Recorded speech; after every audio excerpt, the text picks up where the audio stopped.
Hello મિત્રો, આજે આપણે સવારમાં રેડી થઈ ગયા છીએ. જવાનું છે વિછ્યા દાંતડાને અણી કાઢવા. અબે સાલે.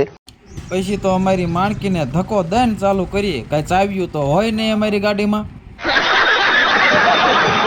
પછી તો અમારી માણકી શરૂ થઈ ગઈ અને ઉપડી બાગડતા કરતી.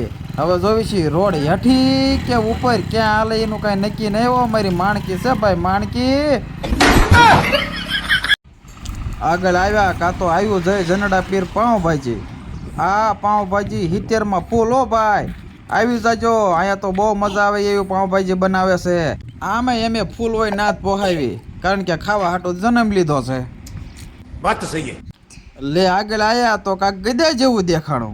આ તો પછી ખબર પડી આ તો પાણી ભરવાનો ટાંકો છે લાગે છે. એટલે હવે મોતીઓ ઉતરાવવો પડશે. હેલિકોપ્ટર હાલે એમ અમારી માણકી ઉપડી હો. કાં તો ઘડીકમાં પુગાડી દીધા કંધેવાળિયા અને ઘડીકમાં પુગાડી દીધા વીછિયા હો વકીલ ભાવેશભાઈ જમોન ને ત્યાં. આ તો વકીલ સાહેબ ઉભા કઈક ખાતા હતા. મેં કીધું મને આપો ને. ત્યાં તો ગીસામાં થાંભીલો કાઢીને આપ્યો, લે ખા.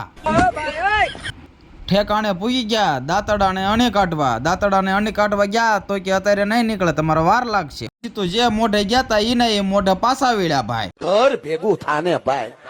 પછી તો વહરા માણાના મોઢામાંથી વેણ નીકળે ને એમ વીછેથી નીકળ્યા હો. તો માણકી ઉપડી છે હો. ટ્રેનની સાઈડું કાપે જાય અને પુગાડી દીધા ઘડીકમાં ઘરે. બીજું હું હાલો તો હવે ઘરે. ઓલો છે ઓ ભાઈ, છેલ્લે કોમેન્ટ કરતા જજો.